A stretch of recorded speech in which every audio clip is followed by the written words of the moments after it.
Hello viewers, আসসালামু আলাইকুম। সম্মানিত দর্শক, রফি আহমেদ মণ্ডল এই চ্যানেলে আপনাদের সবাইকে স্বাগতম। টুডে যে টপিকের উপরে আমি আলোচনা করব সেটা স্লাইডে দেখতে পাচ্ছেন। ওরাল হাইজিন, অর্থাৎ আমাদের দাঁতের কিভাবে যত্ন নিতে হবে। ইনিশিয়ালি কতগুলো স্টেপস যদি আমরা ফলো করি তাহলে আমরা আমাদের দাঁতকে সুরক্ষিত রাখতে পারবো। আমরা জানি দাঁত হলো আমাদের এক মহামূল্যবান সম্পদ। যখনই এর ক্ষতিগ্রস্ত হই তখনই আমরা টের পাই, হ্যাঁ কি না? এখন দাঁতের সমস্যা বাচ্চা থেকে বড় সবারই এই সমস্যায় ভুগছে যে কতগুলো যদি আমরা স্টেপ ফলো করি, ওরাল হাইজিন ফলো করি, তাহলে এই সমস্যা থেকে আমরা বেরিয়ে আসতে পারবো। চলুন একের পর এক স্লাইড আমরা দেখে নিই। ফার্স্ট, ওরাল হাইজিন মেনটেনের জন্য যে স্টেপটা নিতে হবে সেটা হলো ওয়েল পুলিং। ওয়েল পুলিং মানে তেল দিয়ে কুলকুচি করা, সহজ বাংলা ভাষায়। দেখুন, আমাদের এই যে জিভ, যেটাকে আমরা টাং বলি, এই ওয়েল পুলিংগুলোর বেনিফিটগুলো কি আছে? এর বেনিফিটগুলো হলো প্রিভেন্ট ক্যাভিটি, যে ক্যাভিটি হয় সেগুলো থেকে রক্ষা পাবো। রিমুভ ফ্রাগ্রেন্স, আমরা আমাদের গাল থেকে যে গন্ধগুলো বেরোয় সেগুলো দূর হয়ে যাবে। অ্যান্ড টক্সিনস, প্রচুর পরিমাণে টক্সিনস আমাদের জিহ্বাতে জমে আমাদের মুখের মধ্যে, সেই টক্সিনসগুলোকে রিমুভ করবে। আমরা কি তেল নিয়ে এগুলো করতে পারি?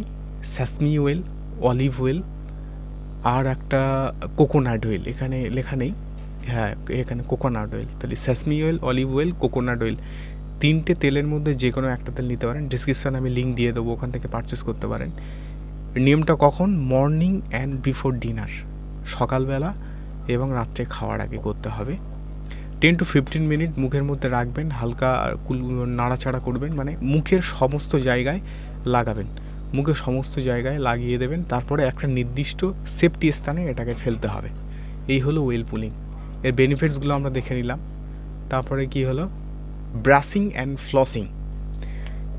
এই জিনিসটা 2 টাইমস ব্রাশ করতে হবে। 2 মিনিট ব্রাশ টুইস এ ডে, দিনে 2 বার 2 মিনিট ব্রাশ করলে যথেষ্ট। এবং ব্রাশ করার ক্ষেত্রে আপনারা নিয়মটা ফলো করবেন, যেভাবে ব্রাশ করা হয় আর কি, সেটা আমি পরবর্তীতে একটা ভিডিও নিয়ে আসবো। And flossing inner dental space, আমরা তো ব্রাশ প্রত্যেকেই করি কিন্তু ফ্লসিংটা করি না। ফ্লসিং ডিভাইস নেওয়া যায়, দড়ির সাহায্যে করা যায়, সে লিঙ্কগুলো আমি ডিসক্রিপশানে দিয়ে দেবো, আপনারা ওখান থেকে পারচেস করতে পারবেন। দেখুন, ইনার ডেন্টাল, আমরা দুটো দাঁতের মাঝখানে এই যে ইনার ডেন্টাল স্পেসগুলো আছে, এগুলো যেমন ছবিতে দেখতে পাচ্ছেন, এগুলো আমাদের ক্লিন করতে হবে। ক্লিন করলে কী হবে? এখানে যে নোংরা খাবারগুলো জমে সেগুলো রিমুভ হয়ে যাবে। এবং যদি দেখবেন জমে থাকে, আমরা ক্লিন না করি, তাহলে ব্যাকটেরিয়া গ্রোথ হবে, ক্যাভিটি হতে থাকবে। ঠিক আছে? ওই জন্য ব্রাশিংয়ের সাথে সাথে আমাদের কিন্তু ফ্লসিংটা অতি আবশ্যক করা। তারপরে টাং ক্লিন। আর একটা জিনিস, আমাদের জিভটাকে পরিষ্কার করতে হবে, কারণ জিভ হলো ব্যাকটেরিয়ার আঁতুড় ঘর। ঠিক আছে? যদি আমরা টাং ক্লিন করতে থাকি তাহলে কী বেনিফিট পাবো? রিমুভ ফ্রাগ্রেন্স, গন্ধ দূর করবে, ক্যাভিটি দূর করবে এবং ব্যাকটেরিয়া তো রিমুভ করবেই।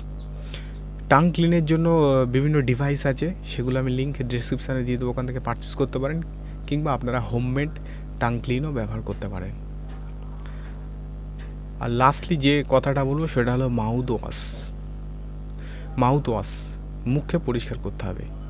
মাউথ ওয়াশ করলে কী হবে? কিউর ব্যাড ব্রেথ, আমাদের মুখের যে দুর্গন্ধ আছে সেগুলোকে দূর করবে। 10 ml নেবেন, নিয়ে এটা গার্গেল করে ফেলে দেবেন। 2 টাইমস ডেলি, দিনে 2 বার করতে হবে। এখানে কলগেট কোম্পানির ম্যাক্সেপস একটা ছবি আমি দেখাচ্ছি, আপনারা এটা যে কোনো কোম্পানি নিতে পারেন। আমি জাস্ট একটা উদাহরণ দেওয়ার জন্য এই ইমেজটা এখানে দিয়েছি। যদি মাউথ ওয়াশ না কেনেন আপনারা, তাহলে হোমমেড যে মাউথ ওয়াশ আপনারা বাড়ি তৈরি করে নিতে পারেন। তার জন্য ফর্মুলা কী আছে? 1 cup of water, 1 TSF of baking soda, মানে এক কাপ পানি, এক চামচ বেকিং সোডা, আর few drop of peppermint oil. এই 3টে করে নিয়ে আপনারা হোমমেড মাউথ ওয়াশ বাড়িতে তৈরি করে নিতে পারেন, একই কাজ দেবে। বেকিং সোডা কী করে? Balance pH level of mouth. Baking soda আমাদের যে মুখের পিএইচ লেভেলটাকে মেনটেন করে। And peppermint oil make it fresh, এটাকে ফ্রেশ রাখে। এই স্টেপসগুলো যদি ফলো করতে পারেন তাহলে আপনার কিন্তু দাঁতের ওরাল হাইজিন মেনটেন হবে এবং দাঁত সুরক্ষিত থাকবে। তাহলে কী স্টেপস একবার দেখে নেওয়া যাক। ওয়েল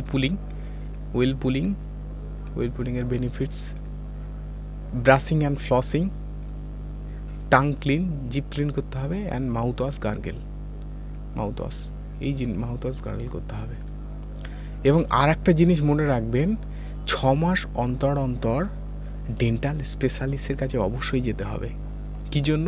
চেকিং ক্যাভিটি, কোনো ক্যাভিটি হচ্ছে কি না, আর ডেন্টাল হেলথ, দাঁত কতটা সুরক্ষিত আছে, মাড়ি কতটা সুরক্ষিত আছে, এই স্টেপসটাও কিন্তু ভাইটাল। ডেন্টাল স্পেশালিস্টের কাছে 6 মাস পর পর যেতে হবে। দেখুন, আপনি ভাবছেন যে অনেক নিয়ম মেনটেন করতে হবে, কিন্তু তা নয়। নিয়ম কিন্তু খুবই সোজা।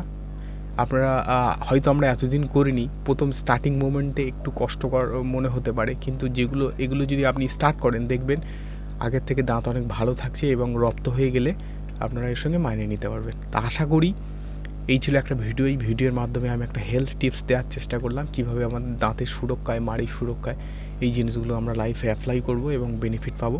আশা করি এগুলো আপনারা শোনার থেকে বেশি বেশি করে অ্যাপ্লাই করবেন এবং বেনিফিটটা পাবেন। দেখাচ্ছ নেক্সট ভিডিওতে। আপাতত এই পর্যন্তই থাক। যদি আরও কিছু জানার থাকে, কমেন্ট বক্সে আপনার মূল্যবান মতামত তুলে ধরতে ভুলবেন না। দেখাচ্ছ নেক্সট ভিডিওতে ইনশাআল্লাহ। Thanks for watching.